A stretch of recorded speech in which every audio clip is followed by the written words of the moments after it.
Assalamualaikum warahmatullahi wabarakatuh. Perkenalkan, nama saya Wulan Febri Hutami dari kelas 12 B3. Saya akan memaparkan laporan jurnal membaca dengan buku yang berjudul Teknologi Pangan Lokal karya Dwi Rahayu dan kawan-kawan. Buku ini berisi 132 halaman dan terbit pada tahun 2021 oleh Pustaka Rumah Cinta.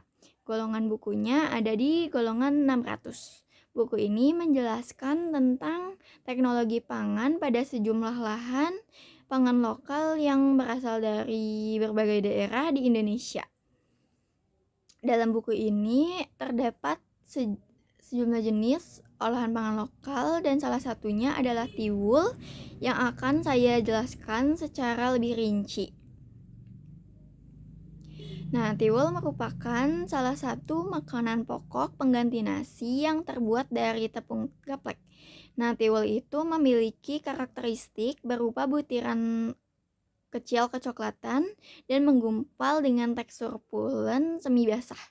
Tiwul sudah ada sejak masa penjajahan dan menjadi makanan pokok pengganti nasi bagi masyarakat Jawa di daerah pegunungan dan terpencil.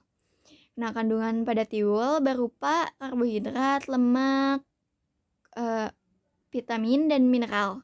Bahan baku pembuatan tiwul adalah tepung gaplek. Tepung gaplek berasal dari singkong yang dikeringkan. Singkong yang telah kering kemudian ditumbuk halus hingga menjadi tepung. Nah, pembuatan tiwul diawali dengan diguyeng atau diguyeng.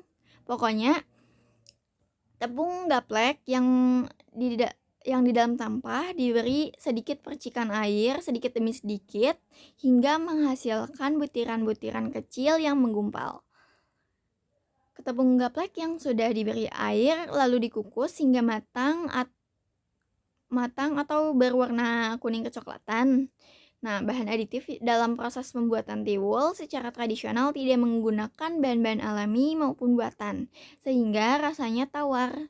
Hal ini dikarenakan tiwul di Wonogiri memang difungsikan sebagai bahan makanan pokok. Jadi, bahan aditifnya hanya terdapat pada lauk pauk pendamping tiwul saja.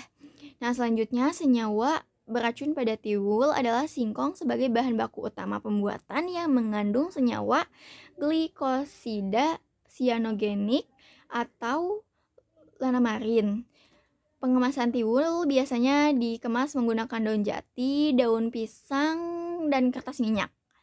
Pengemasan menggunakan daun merupakan menjadi favorit masyarakat karena daun dapat memberikan rasa harum pada makanan sehingga makanan terasa lebih menggoda. Nah, pencegahan perusakan tiwul adalah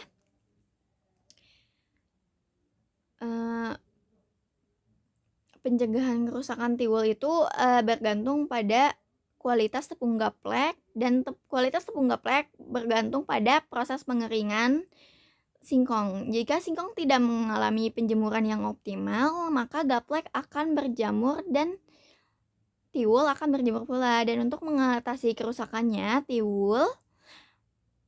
maka tiwul harus dibuat dari tepung gaplek yang berkualitas, dan untuk menghasilkan tepung gaplek yang berkualitas bagus, maka tepung gaplek juga harus berkualitas bagus. Nah, manfaat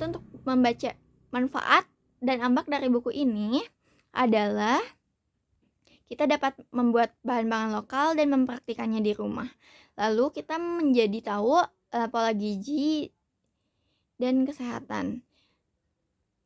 Lalu memberikan ide baru untuk menjadikan produk bahan pangan lokal menjadi produk kuliner yang menarik dan inovatif, serta meningkatkan kesadaran akan menjaga keanekaragaman hayati dan tradisi kuliner daerah. Sekian presentasi dari saya, kurang dan lebihnya mohon maaf. Wassalamualaikum warahmatullahi wabarakatuh.